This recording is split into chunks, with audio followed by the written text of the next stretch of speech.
Сәлем әлем. Үздік педагог каналына қош келдіңіздер. Сіздермен бірге Әйгерім Дәулетиярқызы. Сұрақ көп, мақсат төп. Бүгінгі мақсат қыз қуу ойынын ұсыну. Бұл PowerPoint бағдарламасында жасалған ерекше ойындардың бірі. Қарапайым шындық жалғанға негізделген ойын іспеттес, дегенмен өзіндік құндылығы бар, себебі ұлттық ойын насихатталады. Енді бұны қалай жүргіземіз?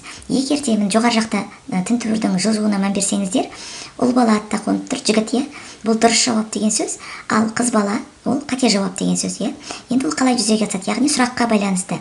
Кейде жалған болса да ақпарат, яғни жалған, ұл бала алдыға жылжуы мүмкін.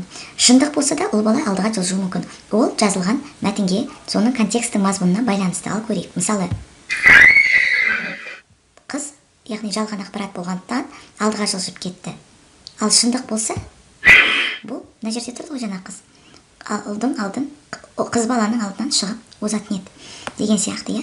Ал көрейік. Сонымен бұларды қалай жұмыс істетуге болады бұл ойынды?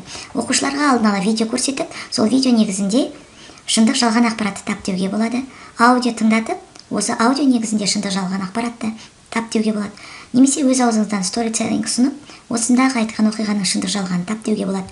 Тесті ұсынып, яғни бір тесттің өзінен шындық жалған ақпаратты қайда жасатуға болады. Немесе мәтінді алдарына шығарып қағазға ұсынуға болады.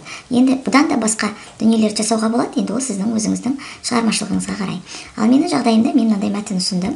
Енді сол мәтін бойынша қыз мынау ойынды ойнау керек.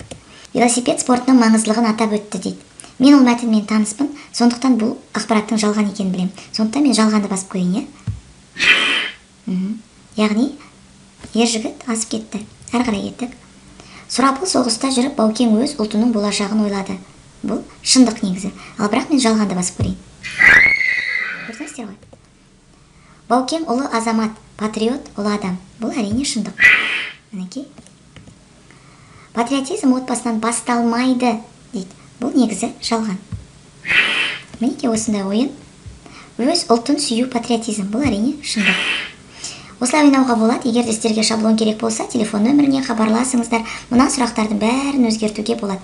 Осы жерде менен мұғалімдер сұрап жатады, мынау не видео жасадың, қандай программа? Бұл қарапайым PowerPoint. Енді қалай жөндеймін дейді.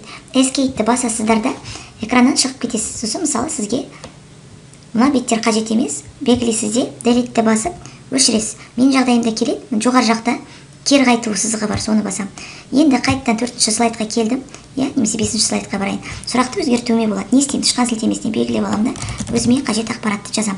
Бірақ осы жерде мән беріңіздер. Бұл жердегі шаблондарды ауыстыруға болмайды. Шындық жалған деп тұрған. Мына жердегі сұраққа қарап, ол сұрақтың шындық жалғанын біліп, содан кейін соған сәйкес мынау екі аттылы қозғалысы сонымен анықталады.